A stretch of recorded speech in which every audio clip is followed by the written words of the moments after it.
What's happening, guys?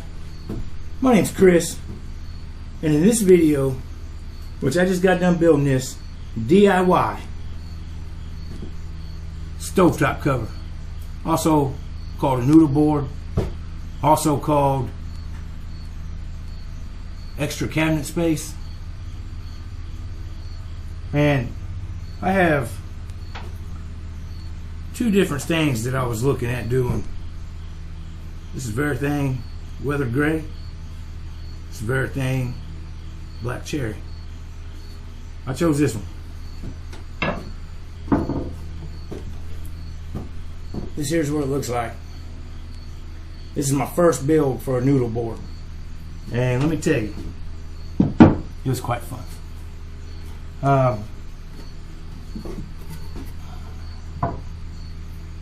This is how you get extra counter space. One way. You can purchase one of these, or you can DIY one just like I did right here, and throw it on your stove. Use it for extra counter space. If you need your stove, take it off your stove,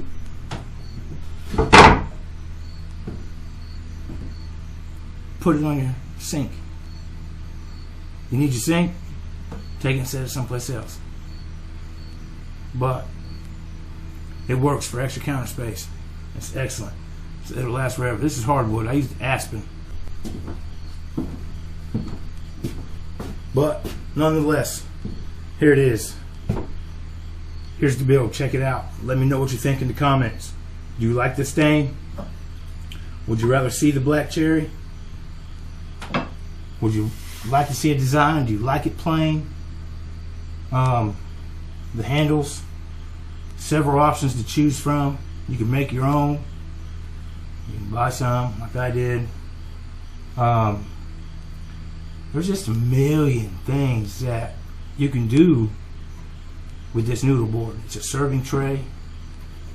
You know, you have friends over, you need to bring in a bunch of drinks to the party room, to the man cave, to the woman cave, whatever you want to do with it.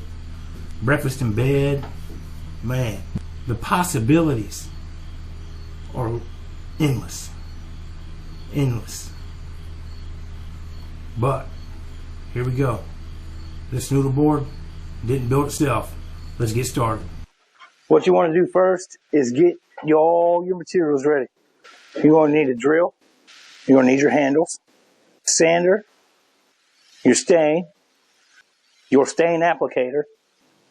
I have a framing square to make sure I get my boards lined up all square. A screwdriver for the screws on your handles. Some wood glue, which I'm using the Gorilla Glue, and some felt pads to keep from scratching the top of your stove. And you're also going to need some clamps to hold your assembly together after you get it glued together, which I have right here. Okay, now on to the build. This is 22 inches deep by 29.5 inches wide. I went ahead and got all the wood cut for this project off camera, just because I feel it's boring to watch people cut wood. And I also marked out the spot for my handles about a 1/4 inch north of halfway. So when you build it this way, you want to make sure you get your two side pieces lined up. After you get all that, in order for these screws to go through both pieces of wood,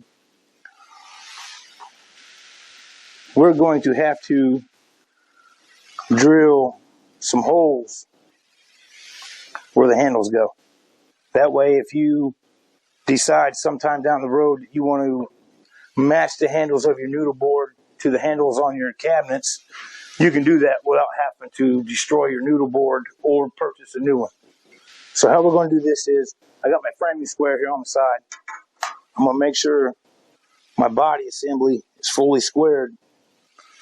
I'm going to align my side piece here like that. Make sure it's nice and square everything fits just nice. And then take my drill bit here, just punch it down. Same thing on this one. Punch it down. And then the other side is the repeat of that.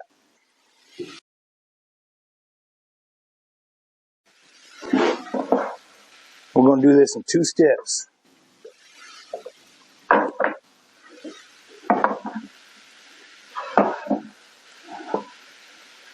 One, after you mark where your holes go, you want to make sure you get a backer board for the underside of the board you're drilling, because there will be tear out, and tear out usually causes issues, and sometimes it can be fixed, sometimes it can't. You just want to drill through so that you mark the hole. And if I would have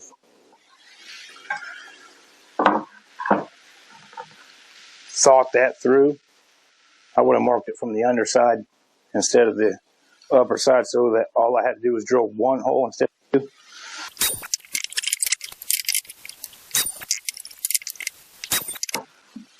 Okay, what we're going to do here, find out how deep we need to go, which is actually quite a bit. Let's see if that did the trick. And no.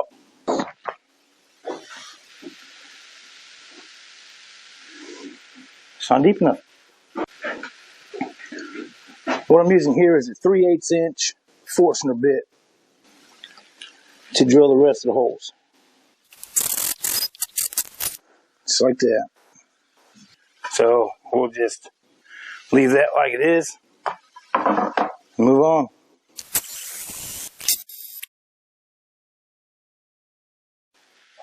This next step, we're going to do some sanding. To me, sanding your project is the absolute most important part, especially when you plan on staining your project.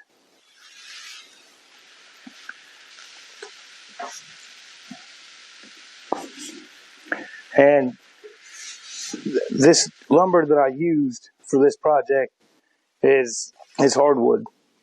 It's box store bought hardwood, and it was bought S4S, which means surfaced 4 sides, which means a piece of machinery touched all 4 sides. So it already comes from the store pretty smooth. So you don't need to do too much to it.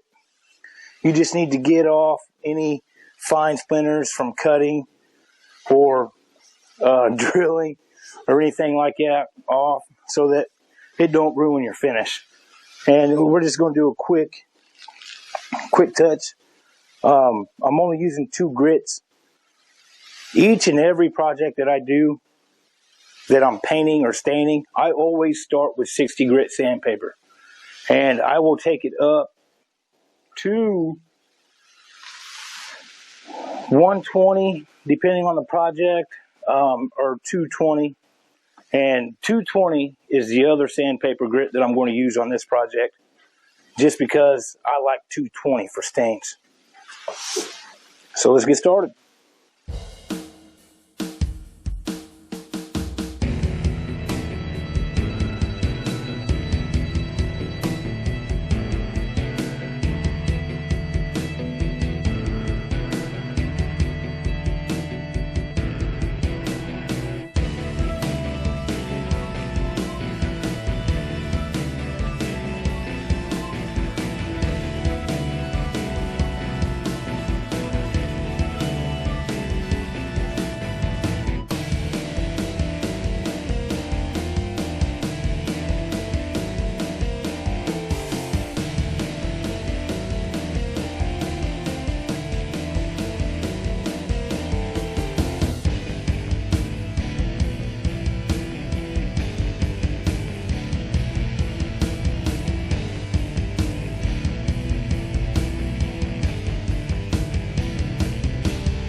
So now that I got half the biggest portion done, here's a little trick to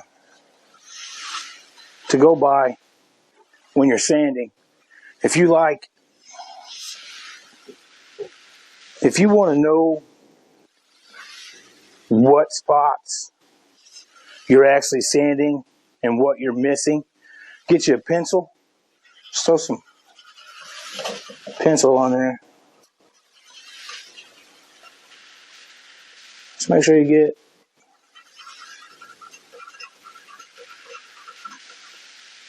just cover it nice and liberally, and then you'll know you got a nice little layer going on the whole entire thing when all the pencil's gone. So we'll do that right there, and we'll get started on that.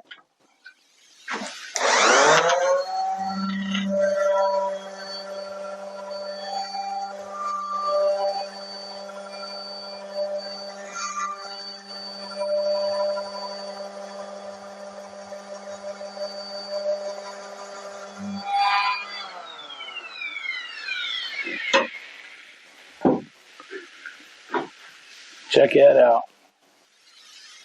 Pretty nice.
Okay, guys, so there was progress being made, or so I thought. Here's an issue with gluing it up in two sections. The first thing is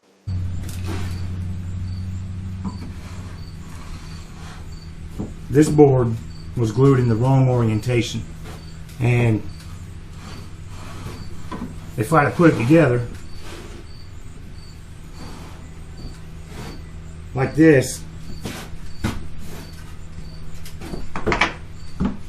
my handle wouldn't have fit. Which, if I wasn't trying to rush and get this done, I would have double checked my orientation to make sure everything was laid out how it was supposed to have been. However, I'm trying to rush, so mistakes happen. And quite frankly, they shouldn't.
you're ready to let this and you're ready to let it sit and let the glue dry, go ahead. Now's a great time to get all the squeeze out. And when you have a corner like this right here with squeeze out, instead of trying to get it with a rag or a towel or, you know, anything like that, get your straw, just put it in there, and that'll get every drop of that glue.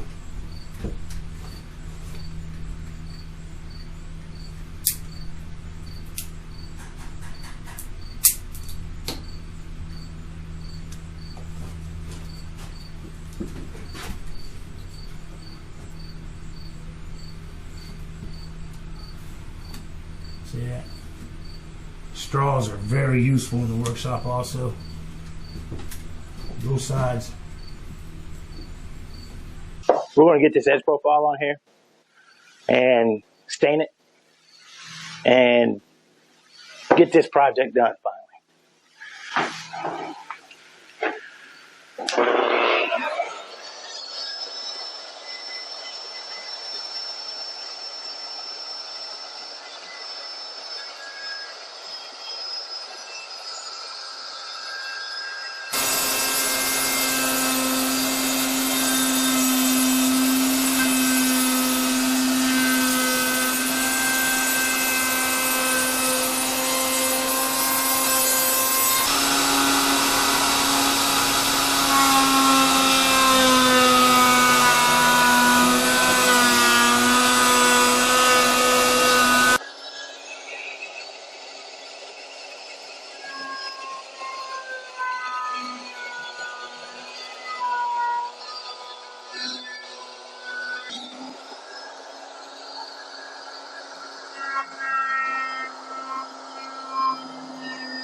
So finally, guys, we are on to staining.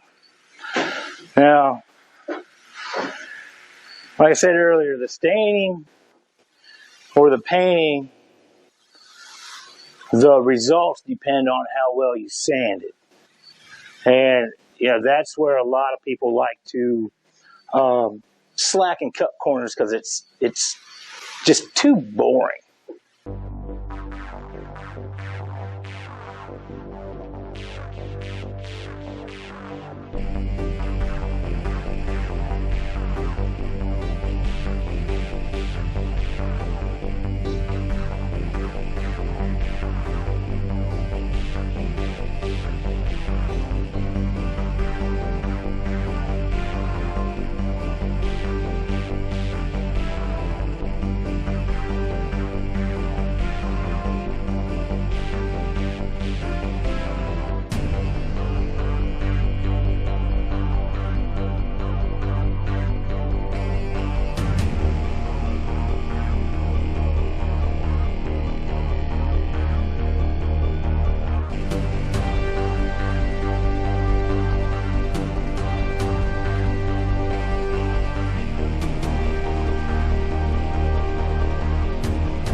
Now that the stain is on, should be dry. Nice. Looks okay. We're going to get the handles put on, and then we're going to get the felt pads put on the bottom to help protect your stovetop from getting scratched from the wood. And hopefully, this thing of beauty lasts forever.